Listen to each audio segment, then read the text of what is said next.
사탄과 교회 공동체의 영적 전쟁 두 번째 시간입니다. 계속해서 요한계시록 12장의 말씀을 살펴보도록 하죠.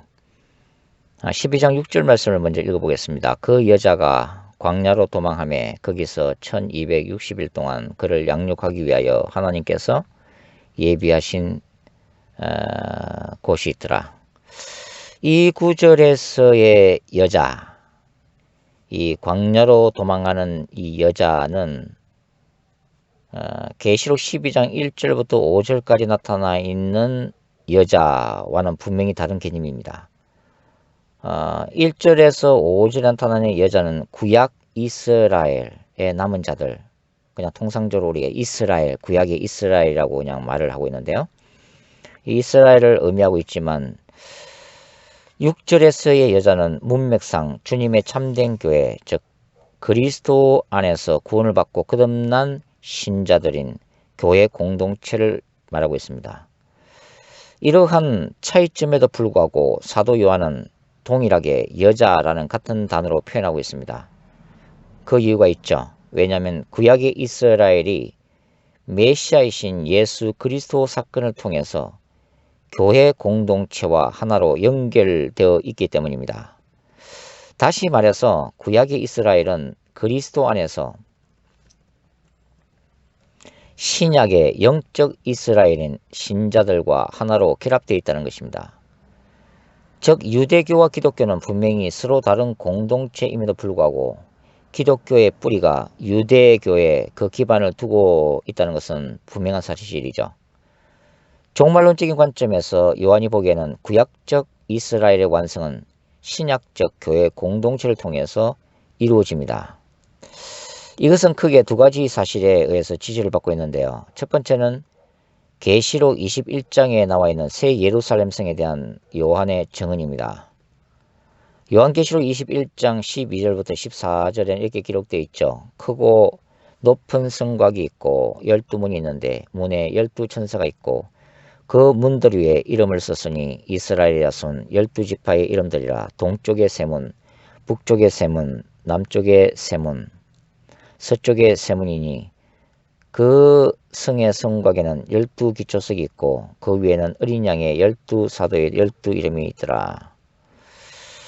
여기는 분명히 새 예루살렘 성의 문과 기초석에는 구약의 이스라엘 12지파와 신약 시대의 교회 공동체의 기초인 12사도 이름이 각각 기록되어 있다고 하는 것입니다. 즉 새하늘과 새 땅은 구원받은 구약 시대의 하나님의 백성들과 신약 시대의 신자들이 함께 누리는 영원한 기업이라는 의미입니다. 두 번째는 사도 바울의 교회론을 통해 이 같은 사실을 확정할 수가 있죠.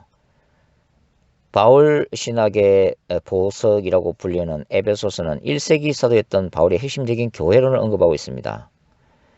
바울에게 계시된 이 복음의 중심에는 이방인과 유대인이 그리스도 안에서 하나 된 종말론적인 교회 공동체에 대한 놀라운 비전이 자리 잡고 있죠. 그것이 특별히 이제 에베소서 3장에 나타나 있는데요. 그러니까 이 계시록 12장 6절에 언급된 여자는 구약적 이스라엘의 남은 자들, 하나님 앞에 신실한 그 이스라엘의 남은 자들을 영적으로 계승하는 신약시대의 참된 교회 공동체를 의미하게 된 것입니다. 어떤 이들은 이 부분에서 대체 신학이라는 용어를 인용하면서 신약의 교회가 구약의 이스라엘을 완전히 대체하는 영적인 이스라엘 공동체가 되었다고 주장하기도 하죠. 그러나 요한이나 바울은 그러한 대체 신학적 개념을 제시한 적이 없습니다.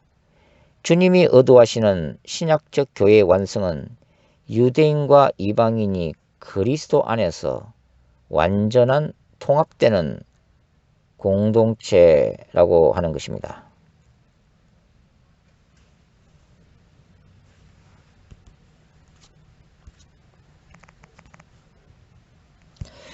요한계시록 안에서 이 영광스러운 여자는 요한계시록 17장 18장의 타락한 음녀 바벨론과 날카로운 대조를 이루고 있습니다. 즉 계시록 12장의 여자는 곧 예수 그리스도의 거룩한 신부를 의미하죠. 동시에 유대인과 이방인이 하나 되는 우주적 교회를 상징을 하고 있습니다. 종말의 때에 인류는 선택의 기로에 서게 될 것입니다. 즉 각 사람은 하나님의 영원하신 그 영광에 이르는 예수 그리스도의 거룩한 신부로 거듭날 것인가, 아니면 여전히 음녀 바벨론에 속해서 멸망에 이르는 그 길에 그대로 서 있을 것인가 하는 것입니다. 인류는 이 두 길 중에서 하나를 반드시 선택하게 되어 있습니다.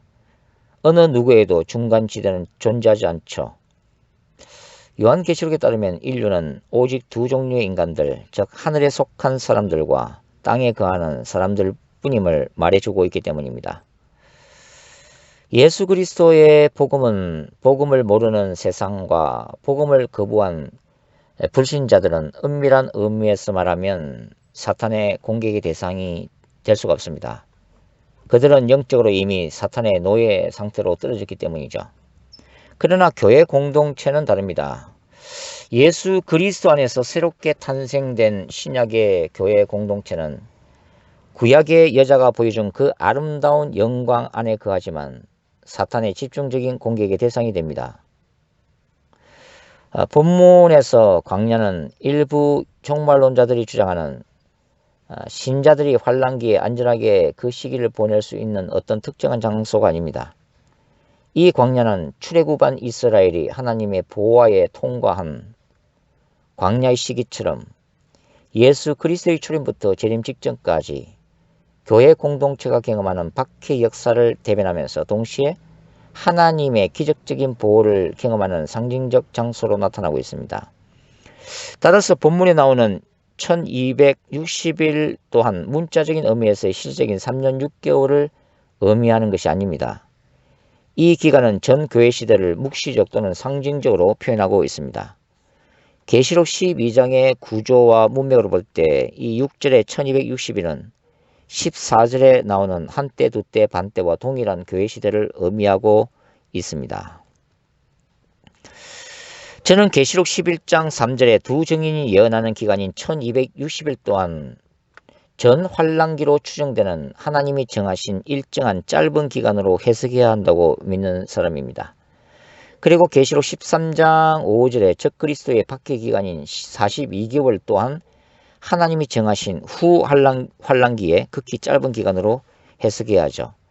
묵시문학에서는 숫자가 상징성을 가지기 때문에 문맥에 따라서 똑같은 숫자라도 약간의 다른 의미를 가질 수가 있습니다. 즉 본문 6절에 1260일이 그리스도의 출현부터 재림 직전까지의 비교적 긴 기간을 상징하고 있다면 계시록 11장 3절에 두 증인의 예언 기간인 1260일은 적 그리스도의 박해 기간인 42개월과 마찬가지로 비교적 짧은 기간을 상징하고 있다는 의미입니다. 어떤 학자는 포괄적인 의미에서 계시록 11장 3절에 1260일을 본문 6절과 마찬가지로 교회 공동체가 예언하는 전체 기간인 그리스도의 출현부터 재림 직전까지의 교회 시대로 해석하기도 합니다. 이러한 해석도 무난한 해석이긴 하지만 계시록 11장에 나오는 이 기간은 요한계시록의 구조상 두 증인을 죽이는 짐승이 종말론적 적 그리스도로 해석되기 때문에 일정한 짧은 기간으로 이해하는 것이 좋으리라고 생각됩니다. 기본적으로 1260이라고 하는 이 상징적인 의미는 구약의 엘리야 시대에 이스라엘이 경험했던 하늘이 닫혔던 3년 6개월이라는 고난의 기간에 기초하고 있죠. 또한 유대 민족이 안티오코스 에피파네스 4세에 의해 고난당한 한때, 두때, 반때라는 약 42개월, 정확하게 42개월 아니지만 42개월이라고 하는 기간에 기초하고 있습니다. 다니엘 7장부터 12장에 나타나 있죠. 그러나 사탄의 박해에도 불구하고 교회 공동체는 이 땅에서 주님께서 다시 오시는 때까지 절대로 멸망되지 않습니다. 계시록 13장에 예고된 적그리스도의 지배하에서도 하나님의 교회는 눈에 보이지 않는 형태로 여전히 존재할 것입니다. 그리고 지하 교회의 형태로도 주님이 오시는 그날까지 이 땅에 있게 될 것입니다. 환란전 휴거론자들이 주장하는 것처럼 계시록 4장 1절에 근거해서 환란 전에 교회 전체가 휴거하는 것이 아닙니다. 이것은 계시록 4장 1절의 의미를 잘못 해석한 것이죠.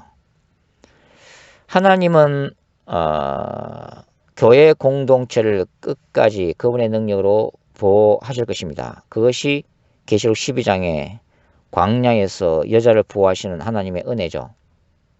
그리고 하나님의 구원 역사를 완성하기 위해 하나님은 그 광야에서 온갖 고난을 이길 수 있는 믿음과 능력의 공동체로 신자들을 연단하시면서 양육하십니다.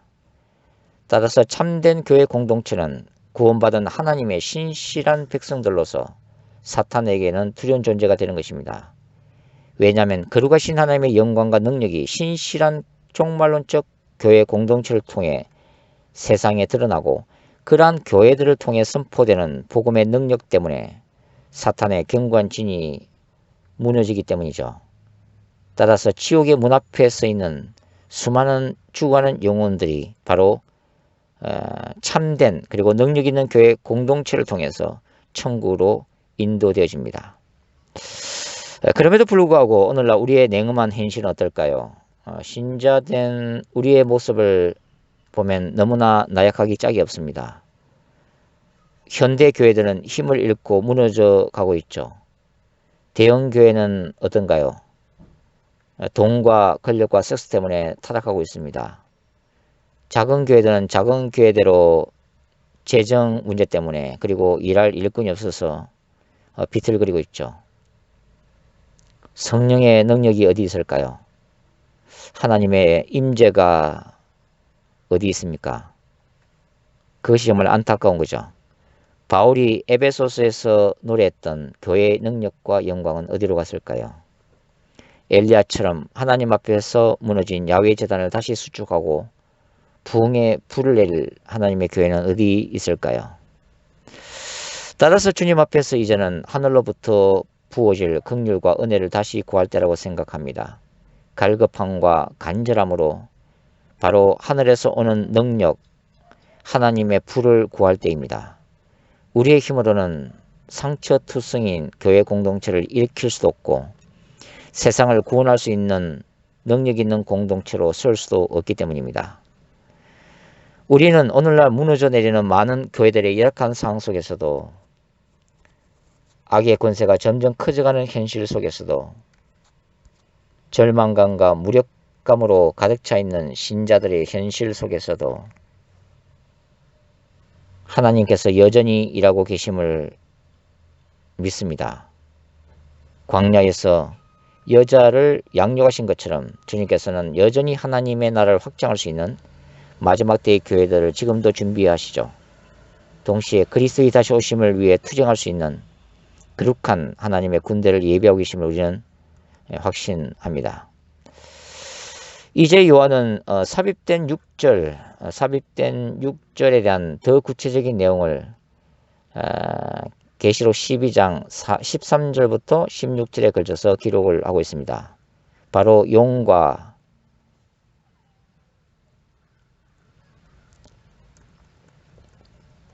아이의 전쟁을 좀 살펴보도록 하죠.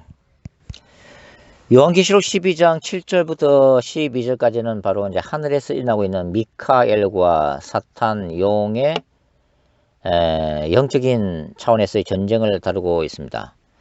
이 이야기는 용과 아이의 전쟁, 사탄과 아기 예수와의 전쟁을 다루고 있는 4절 하반절부터 5절까지 비교할 때 전혀 다른 별도의 이야기가 아닙니다. 한 사건에 대한 다른 관점에서의 이야기라는 의미죠. 즉 땅에서 일어난 예수 그리스도의 십자가상의 죽음과 부활이라는 사건을 하늘의 관점에서 다룬 얘기가 7절부터 12절까지 바로 미카엘과 사탄의 전쟁이라는 얘기입니다. 예수께서 죽으시고 부활하신 사건은 눈에 보이는 세계에서 일어난 사건이지만 동시에 눈에 보이지 않는 영적 세계에서는 천사장 미카엘과 사탄과의 치열한 영적 전쟁이 십자가 사건 배후에서 동시에 진행된 사건이기도 합니다. 천사장 미카엘이 주도하는 이러한 유의 하늘의 전쟁은 다니엘 12장 1절에도 예고된 바 있죠. 그때에 내 민족을 호위하는 큰 군주 미카엘이 일어날 것이요 또 환란이 있으리니 이는 개국 이래로 그때까지 없던 환란일 것이며 그때에 내 백성 중 책에 기록된 모든 자가 구원을 받을 것이다. 물론 이 다니엘 12장 1절의 구절은 예수 그리스도의 십자가 사건과 관련됐다기보다는 예수 그리스도의 재림 직전의 종말론적 전쟁에 관한 언급으로 이해하는 것이 더 합리적입니다. 다니엘서에서는 다니엘서 12장 2절의 내용이 바로 부활 사건과 영원한 심판까지 언급하고 있기 때문이죠. 에노스와 같은 유대 묵시문에는 하늘의 7 천사장들을 언급하고 있는데요. 그들의 이름은 우리엘, 라파엘, 라구엘, 미카엘, 사리엘, 가브리엘, 그리고 레미엘입니다. 이 중에서 천사장 미카엘은 사탄과의 영적 전쟁에서 빛의 천사들을 지휘하는 전쟁을 맡은 천사장으로 알려져 있죠. 본문에서 예수 그리스도의 부활과 성천은 곧 천사장 미카엘의 용인 사탄에 대한 승리와 직결되어 있습니다. 하나님의 성령께서 예수 그리스도를 부활케 하심으로 죽음의 권세와 악의 권세가 십자가 위에서 결정적인 패배를 당했다는 것입니다. 십자가 사건은 야훼 하나님의 종말론적 거룩한 전쟁이 예수 그리스도를 통해 수행된 사건이죠. 본격적인 종말의 시대가 시작되는 사건인 것입니다. 바로 때가 차서 여자의 후손으로 오신 예수의 구원 사건인 것이죠. 갈라디아서 4장 4절과 5절 말씀입니다. 십자가 위에서 인간의 죄악과 악의 권세에 대한 하나님의 심판과 하나님의 백성에 대한 구원 사건이 동시에 일어난 것입니다. 이는 요한계시록 5장에서 요한이 그리스도를 유다 지파의 사자 그리고 죽임당하신 어린 양으로 묘사하는 것과 일치하고 있습니다. 그리고 사도 요한은 9절에서 이 용의 정체에 대해 분명히 언급하고 있습니다. 즉 용은 옛뱀 곧 마귀라고도 하고 사탄이라고도 하며 온 천하를 꿰는 자로 기록되어 있습니다. 요한은 특히 옛뱀이라고 언급함으로써 수신자들에게 아담과 하와를 선악과로 유혹했던 창세기 3장 사건을 분명히 인식시키고 있죠. 동시에 창세기 3장 15절 원시복음, 저는 이것을 하나님의 거룩한 전쟁 선언으로 보고 있는데요. 이 3장 15절을 통해서 선포되었던 그 여자의 후손으로 오실 예수 그리스도의 뱀과의 전쟁에서의 승리가 이제 십자가 사건을 통해 성취되었음을 요한이 보여주고 있다고 하는 것입니다. 옛뱀인 용 사탄은 그리스도의 발꿈치를 십자가에서 상하게 하였으나 그리스도의 죽음을 의미하죠. 그리스도께서 죽음의 권세를 이기심으로 뱀의 머리를 상하게 하신 것입니다. 바로 예수 그리스도의 부활 사건입니다. 그러나 예수 그리스도의 십자가 승리에도 불구하고 하나님의 나라와 사탄의 왕국 간의 영적 투쟁이 완전히 끝난 것은 아니죠.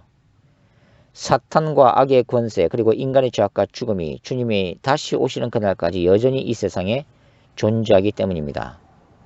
이제 십자가에서 그리스도께서 수행하신 종말론적 거룩한 전쟁은 여자의 후손인 교회 공동체에게 계승이 되어집니다.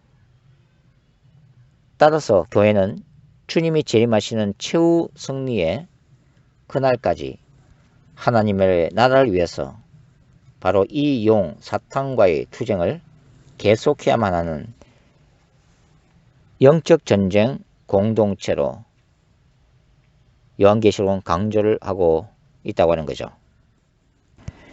뒤따르는 요한계시록 이제 10절부터 12절까지는 바로 십자가의 승리에 대한 하늘의 창가, 성전가가 이제 울려 퍼지는 장면이죠.